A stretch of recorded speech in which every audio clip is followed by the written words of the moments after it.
ದಯವಿಟ್ಟು Malenadu media subscribe ಮಾಡಿ. ನಮಸ್ಕಾರ ವೀಕ್ಷಕರೇ, ನಾವೊಂದು ಯಕ್ಷಗಾನದ ಒಂದು ಹಿರಿಯ ಕಲಾವಿದರು ಅಂತ ಹೇಳ್ಬೋದು. ಇವರು ಹಲವಾರು ಯಕ್ಷಗಾನ ಮೇಳಗಳು ತಿರುಗಾಟ ಮಾಡಿ ತಮ್ಮದೇ ಆದ ಒಂದು ಯಕ್ಷಗಾನ ಬಳಗದಲ್ಲಿ ಹಲವಾರು ಯಕ್ಷಗಾನ ಪಾತ್ರಗಳನ್ನು ಮಾಡಿ ಪ್ರಸಿದ್ಧಿ ಪಡೆದಂತ ನಮ್ಮ ಶ್ರೀಕಾಂತ್ ಹೆನ್ನಿ ಅವರು ನಮ್ಮ ಜೊತೆಗಿದ್ದಾರೆ. ಅವರಿಗೆ ಯಕ್ಷಗಾನದಲ್ಲಿ ಹೇಗೆ ಒಲವು ಮೂಡ್ಬಿಡ್ತು, ಅವ್ರು ಯಕ್ಷಗಾನದಲ್ಲಿ ತಮ್ಮನ್ನು ಹೇಗೆ ತೋರಿಸ್ಕೊಂಡ್ರು, ಎಲ್ಲದನ್ನು ಸಂಕ್ಷಿಪ್ತವಾದ ಎಲ್ಲ ಮಾಹಿತಿಯನ್ನು ನಿಮ್ಗೆ ನಾನು ತಿಳಿಸ್ತೇನೆ. ಮೊದಲನಾಗಿ ಮಲೆನಾಡು ಮೀಡಿಯಾ ಯೂಟ್ಯೂಬ್ ಚಾನಲ್ಗೆ ನಿಮ್ಗೆ ನಾನು ಸ್ವಾಗತ ಕೊಟ್ಕೊಳ್ತೇನೆ. ನಿಮ್ಮ ಕಿರು ಪರಿಚಯನ ನಮ್ಮ ವೀಕ್ಷಕರಿಗೆ ತಿಳಿಸ್ಬೇಕು. ನಮಸ್ಕಾರ ಸರ್. ಆಯ್ತು. ಹೆನ್ನಿ ಎನ್ನುವ ಊರಿನಲ್ಲಿ ತಿಮ್ಮಮ್ಮ ಹಾಗೂ ತಿಮ್ಮನಾಯಕ ಇವರ ಜ್ಯೇಷ್ಠ ಪುತ್ರನಾಗಿ ಹುಟ್ಟಿದೆ. ಹಾಗೆ 9ನೇ ತರಗತಿಯನ್ನು ಓದಿರುವಂಥ ನಾನು ಅಲ್ಲಿ ಇಲ್ಲಿ ನಡಿಬಹುದಾಗಿರುವಂಥ ಯಕ್ಷಗಾನವನ್ನು ಕಂಡು ಆಸಕ್ತಿ ಎನ್ನುವಂಥದ್ದು ಮೂಡಿತು. ಆಮೇಲೆ 2 ವರ್ಷ ಮೇಳ ತಿರುಗಾಟವನ್ನು ಪೂರೈಸಿದ ಆ ಹೊತ್ತಿನಲ್ಲಿ ನನಗೆ ಮದುವೆ ವಯಸ್ಸು ಬಂತು. 24ನೇ ವರ್ಷಕ್ಕೆ ಮದುವೆಯಾದೆ. ಮಹಾದೇವಿ ಎನ್ನುವಂಥವಳನ್ನು ಕೈ ಹಿಡಿದು ದಾಂಪತ್ಯ ಜೀವನ ಸಂತಸದಲ್ಲಿ ಸಾಗಿಸಿದೆ. ಅದರಲ್ಲಿ 2 ಗಂಡು ಮಕ್ಕಳಿಗೆ ನಾ ತಂದೆ ಎನಿಸಿಕೊಂಡೆ. ಹಿರಿಯವನ ಹೆಸರು ಪವನ್ ಕುಮಾರ ಎನ್ನುವ ಹಾಗೆ, ಎರಡನೇವನು ಪ್ರದೀಪ್ ಕುಮಾರ ಎನ್ನುವ ಹಾಗೆ. ಅವ್ರಿಗೆ ಏನಾರು ಯಕ್ಷಗಾನದಲ್ಲಿ ಒಲವು ಇದೆ ಈಗ? ಅವರು ಚಿಕ್ಕವರು ಇರುವಾಗ ಸ್ವಲ್ಪ ಒಲವು ಇತ್ತು. ಪ್ರಾಯಕ್ಕೆ ಬಂದ ಮೇಲೆ ವಿದ್ಯಾಭ್ಯಾಸ ಅವ್ರು ಮಾಡಿಕೊಂಡ ಮೇಲೆ ಅವ್ರಿಗೆ ಯಕ್ಷಗಾನದ ಬಗ್ಗೆ ಆಸಕ್ತಿ ಬರಲಿಲ್ಲ. ಅವರು ಬೇರೆ ಬೇರೆ ಉದ್ಯೋಗದಲ್ಲಿ. ನಿಮ್ಗೆ ಯಾವ ವಯಸ್ಸಿಂದ ಯಕ್ಷಗಾನದಲ್ಲಿ ಒಲವು ಮೂಡ್ತದೆ? ಯಾರಿಂದಾಗಿ ನೀವು ಪ್ರೇರಿತರಾಗಿ ಯಕ್ಷಗಾನಕ್ಕೆ ಕಾಲಿಡ್ತೀರಾ?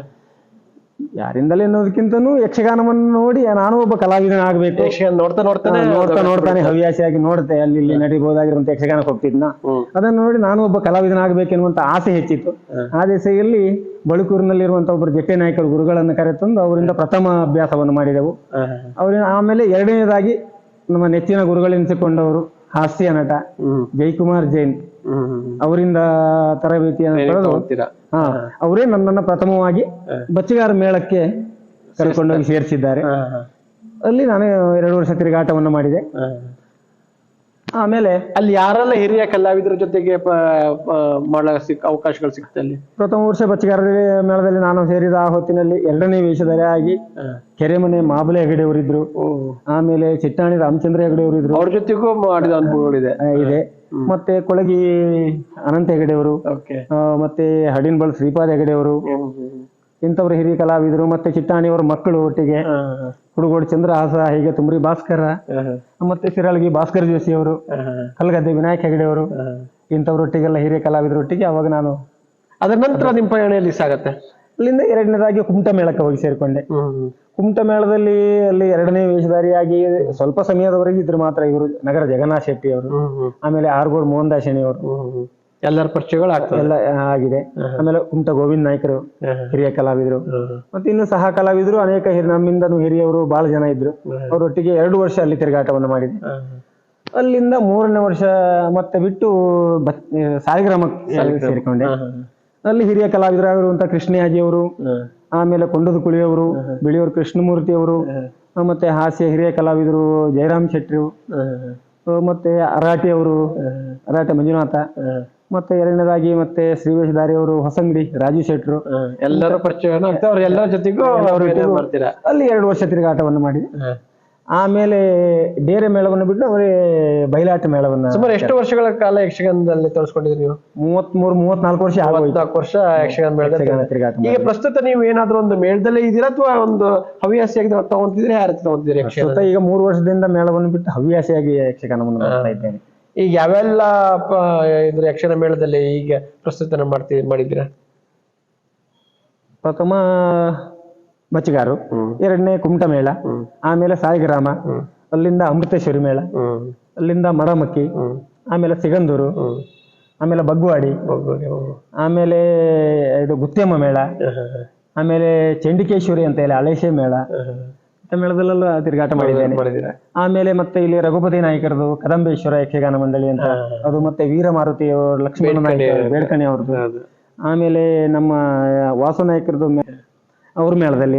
ಹೀಗೆ ಹವ್ಯಾಸಿಯಾಗಿ ಯಾರು ಕರೆದ್ರು ಅವ್ರ ಮೇಳದಲ್ಲಿ ಹೋಗಿ ಹವ್ಯಾಸಿಯಾಗಿ ಬೇಸ ಮಾಡ್ತಾರೆ. ಎಂ ಆರ್ ನಾಯಕರು ಮೇಳದಲ್ಲಿ, ಅವ್ರ ಮೇಳದಲ್ಲಿ ಮಾಡ್ತಾರೆ. ಎಲ್ಲ ಲೋಕಲ್ ಅಲ್ಲಿ ಯಾರು ಕರೆದ್ರು ಹೋಗಿ ವೇಷ ಮಾಡಿ ಬರ್ತಾ ಇದ್ದೇನೆ. ಅಂದ್ರೆ ಯಕ್ಷಗಾನದಲ್ಲಿ ನನಗೆ ತುಂಬಾ ಅನುಕೂಲತೆಯಾಗಿದೆ. ಯಕ್ಷಗಾನ ನನಗೆ ಅನ್ನವನ್ನು ಕೊಟ್ಟಿದೆ, ಯಾವುದಕ್ಕೂ ಏನು ತೊಂದರೆ ಮಾಡಲಿಲ್ಲ. ನಾನು ಯಕ್ಷಗಾನದ ವಿಷಯದಲ್ಲಿ ನಾನು ಸಂತೃಪ್ತನಾಗಿದ್ದೇನೆ, ಸಂತಸದ ಜೀವನವನ್ನು ಸಾಗಿಸ್ತಾ ಇದ್ದೇನೆ. ಈಗ ಯಕ್ಷಗಾನದಲ್ಲಿ ನೀವು ಇಷ್ಟು ಹಲವಾರು ವರ್ಷಗಳ ಕಾಲ ಯಕ್ಷಗಾನದಲ್ಲಿ ಇದ್ದೀರಾ, ನಿಮ್ಗೆ ಕೆಲವೊಂದು ಪ್ರಶಸ್ತಿಗಳು ಬಂದಿದೆ, ಕೆಲವೊಂದಿಷ್ಟು ನೆನಪಿರುವಷ್ಟು ಪ್ರಶಸ್ತಿಗಳು ಯಾವ್ದು ಬಂದಿದೆ ಹೇಳ್ಬೋದಾ? ಆಯ್ತು ಸರ್, ನಾನು ಗೋಳಿಗಡ್ಡಿ ಮೇಳದಲ್ಲಿ 6 ವರ್ಷ ತಿರುಗಾಟವನ್ನು ಮಾಡಿ ಮೇಳವನ್ನು ಬಿಡ್ತೇನೆ ಅಂತ ಹೇಳಿದಾಗ ಅಲ್ಲಿಯವರ ಮೇಳದ ಯಜಮಾನರು ಮತ್ತೆ ಊರಿನವರೆಲ್ಲ ಸೇರಿ ನನಗೊಂದು ಸನ್ಮಾನವನ್ನು ಮಾಡಿದ್ರು. ಸನ್ಮಾನ ಪತ್ರ ಎಲ್ಲ ಇದೆ. ಮತ್ತೆ ಅಲ್ಲಿಂದ ಉದ್ಯಾವರದಲ್ಲಿ ಒಂದು ಸರಿ ನಮ್ಮ ಅಭಿಮಾನಿಗಳೆಲ್ಲರೂ ಸೇರಿ ಹಿರಿಯ ಕಲಾವಿದ ಎನ್ನುವಂತ ನೆಲೆಯಲ್ಲಿ ಅವರು ಎಲ್ಲರೂ ಸೇರಿ ನನಗೊಂದು ಸನ್ಮಾನ ಮಾಡಿದ್ದಾರೆ. ಇನ್ನೂ ಅನೇಕ ಒಂದು 2-3 ಸನ್ಮಾನವನ್ನ 2-3 ಸ್ಥಳದಲ್ಲಿ ಮಾಡಿದ ಎಲ್ಲ ಉಂಟು. ಆಮೇಲೆ ಈಗ ನಿಮ್ಮ ಕಲೆಯನ್ನು ಮೆಚ್ಚಿಗೆ ಹಲವು ಹಲವು ಸನ್ಮಾನವನ್ನ ಸ್ವೀಕಾರ ಮಾಡಿದ ಆ ಸಂತೃಪ್ತಿ ನನ್ನ ಪಾಲಿಗೆ ಉಂಟು, ಸಂತಸದ ಜೀವನ. ಈಗ ಯಕ್ಷಗಾನ ನೀವು ಹಲವಾರು ವರ್ಷಗಳ ಕಾಲ ಯಕ್ಷಗಾನದಲ್ಲಿ ಇದ್ದೀರಾ, ನಿಮ್ಗೆ ಯಕ್ಷಗಾನ ಅನ್ನೋದು ಒಂದು ಗೊತ್ತಾಗಿದೆ. ಸೊ ಯಾವ ರೀತಿ ಮೊದ್ಲು ಹೇಗಿತ್ತು ಯಕ್ಷಗಾನ, ಈಗ ಏನಿದೆ ಅನ್ನೋದು ಒಂದು ಮಾಹಿತಿ ನಮ್ಮ ವೀಕ್ಷಕರಿಗೆ ಕೊಡ್ಬೋದಾ? ಈಗ ನಾವು ಸೇರಿದ ಆ ಒಂದು ಸಂದರ್ಭದಲ್ಲಿ ಯಕ್ಷಗಾನವೇ ಬಹಳ ಶ್ರೇಷ್ಠವಾದದ್ದು ಎನ್ನುವುದಾಗಿ ಭಾವಿಸಿಕೊಂಡಿದ್ರು. ಯಕ್ಷಗಾನ ಅಂದ್ರೆ ಬೇರೆ ಬೇರೆ ಕಲೆಗಳೆಲ್ಲ ಅವಾಗ ಬಹಳ ಕಡಿಮೆ ಇದ್ದಿತ್ತು. ನಾಟಕವೋ ಸಿನಿಮಾವೋ ಇಂಥದೆಲ್ಲ ಬಹಳ ದೂರ ಹೋಗಿ ನೋಡ್ಬೇಕಾಗಿತ್ತು. ಆದ್ರೆ ಯಕ್ಷಗಾನಕ್ಕೆ ಬಹಳ ಒತ್ತು ಕೊಡ್ತಿದ್ರು. ಆಗಿನವರೆಲ್ಲರೂ ಯಕ್ಷಗಾನವನ್ನು ನಾವು ಮಾಡ್ಬೇಕೆನ್ನುವಂತ ಆಸಕ್ತಿ ಹೆಚ್ಚಿತ್ತು. ಹಾಗಂತ ಈಗಿನ ಇತ್ತೀಚೆಗಿನ ಮಕ್ಕಳಿಗೆ ಯಕ್ಷಗಾನ ಅಂತ ಹೇಳಿದ್ರೆ ಇಡೀ ರಾತ್ರಿ ನಾವು ನೋಡ್ಬೇಕು, ಇಡೀ ರಾತ್ರಿ ಇರ್ಬೇಕು, ಹಂಗಾಗಿ ಸ್ವಲ್ಪ ಯಕ್ಷಗಾನದ ಬಗ್ಗೆ ಆಸಕ್ತಿ ಅವರಿಗೆ ಬಹಳ ಹಿನ್ನುಳಿತ ಬಂದಿದೆ. ಆದ್ರಿಂದ ಯಕ್ಷಗಾನದಿಂದ ಯಾರು ಹಿಂದುಳಿಬಾರದು. ಯಕ್ಷಗಾನದಿಂದ ಬಹಳಷ್ಟು ತಿಳ್ಕೊಳ್ಬೇಕಾದಂಥದ್ದು, ತಮ್ಮ ಜೀವನವನ್ನು ಹೇಗೆ ಮುಂದೆ ಸಾಗಿಸಬೇಕಾದಂಥದ್ದು, ಅದು ಯಕ್ಷಗಾನವನ್ನು ನಾವು ಜೀವನದಲ್ಲಿ ಅಳವಡಿಸಿಕೊಂಡೆವು ಅಂತಾದ್ರೆ ಮುಂದೆ ನಾವು ಏನು ಆಗಬಹುದು ಎನ್ನುವುದರ ಕುರಿತಾಗಿ ಈಗಿನ ಮಕ್ಕಳಿಗೆ ಸ್ವಲ್ಪ ಹಿರಿಯ ಕಲಾವಿದರಾದವರು ಸ್ವಲ್ಪ ಅವರಿಗೆ ಹೇಳುವುದರ ತನ್ಮೂಲಕವಾಗಿ ಅವರನ್ನು ಈ ಕಲೆಗೆ ಕರೆಕೊಂಡು ಬಂದ್ರೆ ಮುಂದೆ ಯಕ್ಷಗಾನ ಉಳಿಯುತ್ತದೆ ಎನ್ನುವಂಥದ್ದು ನನ್ನದೊಂದು ನಂಬಿಕೆ ಸರ್. ಆದ್ರೆ ಈಗ ಎಷ್ಟೋ ಜನ ಇವರು ಯಕ್ಷಗಾನವನ್ನು ಬೆಳೆಸ್ಕೊಂಡು ಹೋಗ್ತಾ ಇದಾರೆ. ಸೊ ಅವ್ರ ಬಗ್ಗೆ ಏನ್ ಹೇಳ್ತೀರಾ? ಯಕ್ಷಗಾನ ಟ್ರೈನಿಂಗ್ ಕೊಡೋದಾಗಲಿ ಬೆಳೆಸ್ಕೊಂಡು ಹೋಗೋದ್ರಲ್ಲಿ ಮಾಡ್ತಾ ಇದಾರೆ, ಅವ್ರ ಬಗ್ಗೆ ಏನೋ ಹೇಳ್ತೀರಾ? ಅವ್ರ ಬಗ್ಗೆ ಹೇಳ್ಬೋದಪ್ಪ. ಈ ಯಕ್ಷಗಾನವನ್ನೇ ತಾವು ಮುಂದೆ ಬೆಳೆಸಬೇಕು ಎನ್ನುವಂತ ನಿಟ್ಟಿನಲ್ಲಿ ಹಿರಿಯ ಕಲಾವಿದರಾದವರು ಈಗಿನ ಹುಡುಗರ ಮಕ್ಕಳಿಗೆ ಬುದ್ಧಿ ಹೇಳುವುದ ತನ್ಮೂಲಕವಾಗಿ ಈ ರಂಗಕ್ಕೆ ಅವರನ್ನು ಕರೆತಂದು ಅವರಿಗೆ ತಮ್ಮಲ್ಲಿರುವಂತಹ ವಿದ್ಯೆಯನ್ನು ಅವರಿಗೆ ದಾನ ಮಾಡುವ ತನ್ಮೂಲಕವಾಗಿ ಈ ಕಲೆ ಎನ್ನುವಂಥದ್ದು ಯಾವಾಗಲೂ ಶಾಶ್ವತ ಆಗಿ ಉಳಿಬೇಕು ಎನ್ನುವಂಥದ್ದು ನಿಟ್ಟಿನಲ್ಲಿ ಅವ್ರು ಮಾಡ್ತಾ ಇದ್ದದ್ದು ಮನಸ್ಸಿಗೆ ತುಂಬಾ ಸಂತೋಷದ ವಿಚಾರವೇ. ಕೊನೆಯಲ್ಲ ಹೇಳೋದಾದ್ರೆ ನಿಮ್ಗೆ ಯಕ್ಷಗಾನದಿಂದ ಇಲ್ಲಿವರೆಗೂ ಜೀವನ ಹೇಗಿದೆ, ಯಾವ ರೀತಿ ಸಾಕ್ತಾ ಇದೆ ಯಕ್ಷಗಾನ ಜೀವನ ಅಂತ ಹೇಳ್ಬೋದಾ? ಯಕ್ಷಗಾನ ಜೀವನದಲ್ಲಿ ಅಲ್ಲ, ಕೆಲವರು ಹೇಳ್ಕೊಳ್ತಾರೆ ನಾವು ಯಕ್ಷಗಾನದಿಂದ ನಮ್ಗೇನು ಒಳ್ಳೇದಾಗಿಲ್ಲ ಅಂತೆಲ್ಲ. ಆ ಮಟ್ಟಿಗೆ ನಾವೇನು ಹೇಳ್ಕೊಳ್ಲಿಕ್ಕಿಲ್ಲ. ನಮ್ಗೆ ತುಂಬಾ ಸಂತೋಷವಾಗ್ತದೆ. ಯಕ್ಷಗಾನ ನಮ್ಗೆ ಎಲ್ಲೂ ಕೈ ಬಿಟ್ಟಿಲ್ಲ, ನಮ್ಮನ್ನ ಗಟ್ಟಿಯಾಗಿ ಹಿಡ್ಕೊಂಡಿದೆ.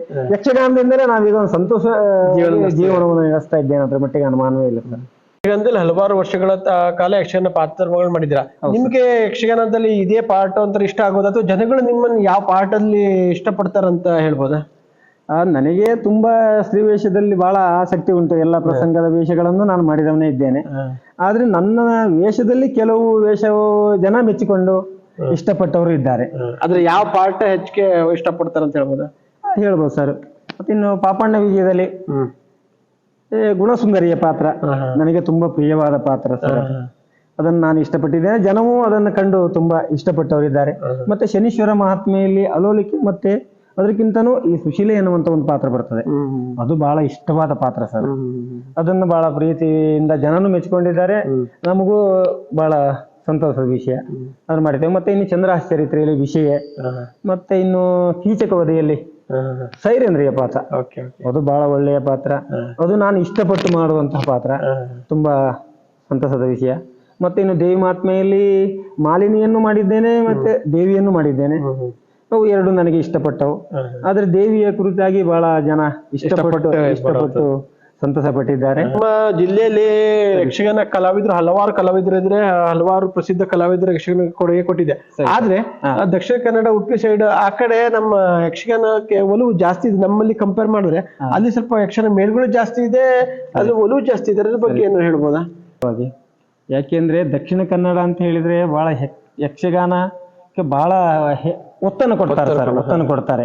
ಯಾಕೆಂದ್ರೆ ಬೆಳಕಿನ ಸೇವೆ ಎನ್ನುವಂಥದ್ದು ಮಹಾ ಪುಣ್ಯವಾದ ಕಾರ್ಯ ಎನ್ನುವ ಹಾಗೆ ಮನೆಯಲ್ಲಿ ಏನಾದ್ರೂ ವಿಶೇಷವಾಗಿರುವಂತಹ ಕಾರ್ಯಕ್ರಮ ಅಂತಾದ್ರೆ ಆವತ್ತಿನ ದಿನದಂದು ಯಕ್ಷಗಾನ ಕಾರ್ಯಕ್ರಮವನ್ನು ಮಾಡ್ತಾರೆ. ಅಲ್ಲಿಯ ಜನ ದೈವವನ್ನು ನಂಬಿರುವಂತ ಜನಗಳು ಯಕ್ಷಗಾನಕ್ಕೆ ಹೆಚ್ಚು ಒತ್ತನ್ನು ಕೊಟ್ಟು ಯಕ್ಷಗಾನ ಬೆಳಕಿನ ಸೇವೆ ಮಾಡಿದ್ರೆ ನಮ್ಗೆ ಮುಂದೆ ಒಳ್ಳೇದಾಗ್ತದೆ ಎನ್ನುವಂತ ಆಸೆಯಿಂದಲಾಗಿ ಯಕ್ಷಗಾನ ಮನೆಗೂ ದಕ್ಷಿಣ ಕನ್ನಡದಲ್ಲಿ ಯಕ್ಷಗಾನವನ್ನು ಮಾಡ್ತಾರೆ. ಅದ್ರ ಬಗ್ಗೆ ಸಾಕಷ್ಟು ನಾವು ಆ ಕಡೆ ಮೇಳದಲ್ಲಿ ಇದ್ದು ಅನುಭವವನ್ನು ಪಡ್ಕೊಂಡವರು ಇದ್ದೇವೆ. ಅಲ್ಲಿ ನಿರಂತರವಾಗಿ ಯಕ್ಷಗಾನ ನಡೀತಿರ್ತಾನ. ಪ್ರತಿನಿತ್ಯವೂ ಪ್ರತಿ ಮನೆಗೂ ಯಕ್ಷಗಾನ ಎನ್ನುವಂಥದ್ದು ಸೌತ್ ಕೇಂದ್ರದಲ್ಲಿ ನಡೀತದೆ ಸರ್. ಯಕ್ಷಗಾನ ಅಂತ ಹೇಳಿದ್ರೆ ಅವರಿಗೆ ಪಂಚಪ್ರಾಣ. ಅಲ್ಲಿಯ ಜನರಿಗೆ ಬಹಳ ಇಷ್ಟಪಟ್ಟು ಯಕ್ಷಗಾನಕ್ಕೆ ಅವ್ರು ಬಂದು ಕುಳಿತರು ಅಂತಾದ್ರೆ ಬೆಳಗಿನವರೆಗೂ ಆ ಪ್ರಸಂಗದಲ್ಲಿ ಏನ್ ನಡೀತದೆ, ಏನು ತಪ್ಪು ಒಪ್ಪು ಆಗ್ತದೆ, ಅದ್ರ ವಿಮರ್ಶೆಗಾರರು ತುಂಬಾ ಜನ ಇದ್ದಾರೆ. ಹಾಗಂತ ನಮ್ಮ ಈ ಕಡೆಗೆ ನಮ್ಮ ಉತ್ತರ ಕನ್ನಡದಲ್ಲಿ ಯಕ್ಷಗಾನ ತುಂಬಾ ನಡೀತಾ ಉಂಟು. ಆದ್ರೆ ಸೌತ್ ಕೇಂದ್ರದಲ್ಲಿ ನಡಿಬೇಕಾಗಂತ ಅಷ್ಟೊಂದು ಆಸಕ್ತಿ ನಮ್ಮ ಇಲ್ಲಿಯ ಜನತೆಗೆ ಇಲ್ಲ. ಆ ಹಿಂದಿನವರಿಗೆಲ್ಲ ಬಹಳ ಉಂಟು. ಹಾಗೆ ಇತ್ತೀಚೆಗೆ ಬೆಳೆಯಬಹುದಾಗಿರುವಂತ ಮಕ್ಕಳಿಗೆ ಅದ್ರ ಬಗ್ಗೆ ಆಸಕ್ತಿ ಬಹಳ ಕಡಿಮೆ ಇದೆ. ಹಾಗಾಗಿ ಇತ್ತೀಚೆಗೆ ಬೆಳೆಯಬಹುದಾಗಿರುವಂತ ಮಕ್ಕಳಿಗೆ ನನ್ನದೊಂದು ಕಿವಿಯ ಮಾತು, ಯಾರು ಯಕ್ಷಗಾನವನ್ನ ಕಡೆಗಣಿಸಬೇಡಿ. ಯಕ್ಷಗಾನವನ್ನು ನೀವು ಅಭ್ಯಾಸ ಮಾಡಿ ಅದರಲ್ಲಿ ಏನಾದರೂ ಪಾತ್ರವನ್ನು ಮಾಡಿದ್ರೆ ಎಲ್ಲರೂ ಮುಂದೆ ಬೆಳೆದಿದೆ ಅಂತಾದ್ರೆ ನಿಮ್ಗೆ ಅದರಿಂದ ಅನುಕೂಲತೆ ಎನ್ನುವಂಥದ್ದು ಉಂಟು. ತುಂಬಾ ಜೀವನದಲ್ಲಿ ಸಂತಸವನ್ನ ಕಾಣುವುದಕ್ಕೆ ಅವಕಾಶ ಸಿಗ್ತದೆ ಎನ್ನುವುದಾಗಿ ನನ್ನದೊಂದು ಭಾವನೆ. ಹಿಂದಿನಿಂದ ಬಂದು ನಮ್ಗೆ ಒಂದು ನಿಮ್ಮ ಎಲ್ಲ ಸಂಪೂರ್ಣ ಯಕ್ಷಗಾನ ಇರ್ಬೋದು, ನಿಮ್ಮ ಯಕ್ಷಗಾನದ ಜೀವನದಲ್ಲಿ ಹೇಗೆ ತೊಡ್ಕೊಂಡಿರೋ ಸಂಪೂರ್ಣ ಮಾಹಿತಿಯನ್ನ ನಮ್ಮ ವೀಕ್ಷಕರಿಗೆ ನೀಡೋದಕ್ಕೆ ನಾನು ನಿಮಗೆ ಧನ್ಯವಾದ ತಿಳಿಸ್ತೀನಿ. ಸರಿ ಸರ್. ಇದುವರೆಗೆ ಮಲೆನಾಡು ವಿಡಿಯೋದವರು ನಮ್ಮ ಯಕ್ಷಗಾನದ ಬಗ್ಗೆ ಮಾಹಿತಿಯನ್ನು ಪಡೆದುಕೊಂಡಿರುವ ಅವರಿಗೆ ನಮ್ಮಿಂದ ಹೃತ್ಪೂರ್ವಕವಾಗಿರುವಂತಹ ಧನ್ಯವಾದಗಳನ್ನ ಅವರಿಗೆ ಸಲ್ಲಿಸ್ತಾ ಇದ್ದೇನೆ. ನಮಸ್ಕಾರ.